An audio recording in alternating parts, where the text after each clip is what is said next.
Moda jurnallarining muqovalarini muntazam ravishda bezatib turadigan Bella Hadid muxlislariga har kuni duch keladigan qiyinchiliklarni ochiqchasiga aytib berdi. Unga nafaqat glamur timsoli, balki har kuni sog'lig'i uchun kurashayotgan kuchli ayol sifatida qarash mumkin. Vogue jurnaliga bergan intervyusida endi u dush qabul qilishga ham qiynalayotgani haqida aytdi.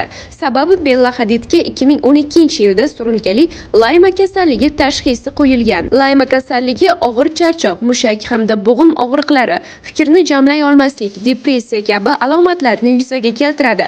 U ko'p yillar davomida kasallikning ta'siri ostida yashagan va bunga ko'zga ko'rinmas azob deb ta'rif bergan. So'nggi vaqtda u buning ta'sirini yanada kuchliroq his qilmoqda. U 2024-yilda sog'lig'i bilan bog'liq muammolar tufayli modellikdan tanaffus olgan edi. Biroq 2025-yilda u yana modellik olamiga qaytdi.